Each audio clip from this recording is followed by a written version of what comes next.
Hello, good evening. Welcome back to my channel.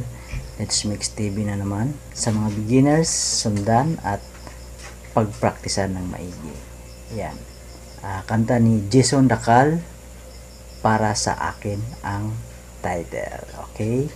So, madali lang ito. Easy chords ang gagamitin natin at hindi tayo mag-finger style. So, yung strum pattern, kayo na ang bahala kung ano ang gusto nyong strum.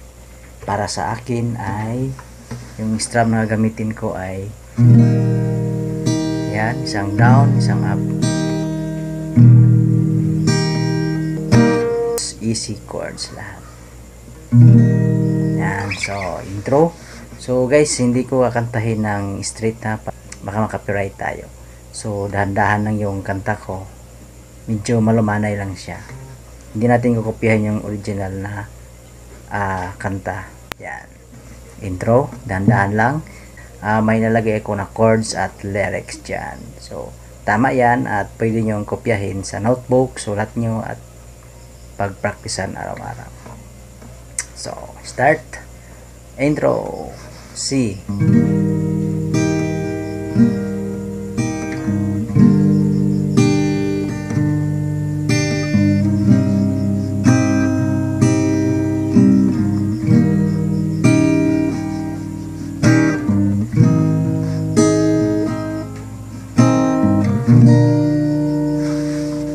Yon yung ating intro.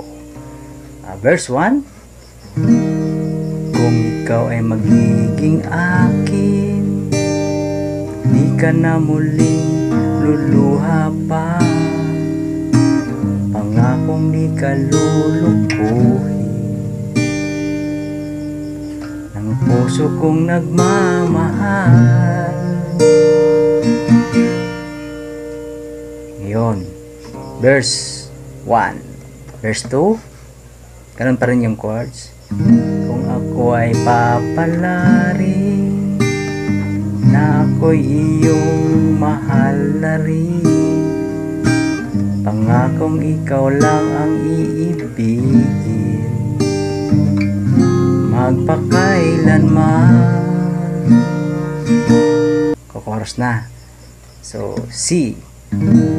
Di kita pipilitin, sundin mo pa ang iyong damdamin. Hayaan na lang lumibok ang puso mo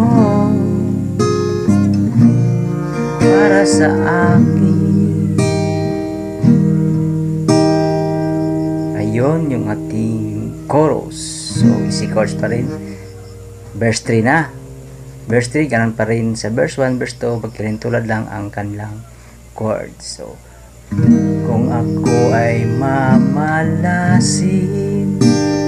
at mayroon ka ng ibang mahal, ngunit patuloy ang aking pag-ibig,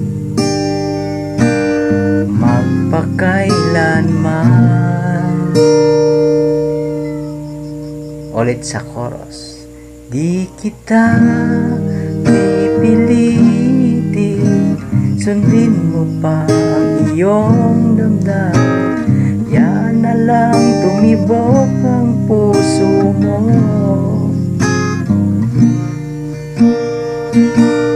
Ulit, chorus. Di kita pipilitin, sundin mo pa ang iyong damdamin. Yan na lang tumibok ang puso mo para sa akin.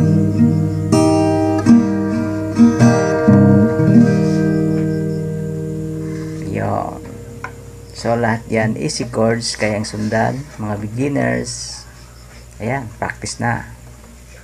Let's Mix TV. Bye bye.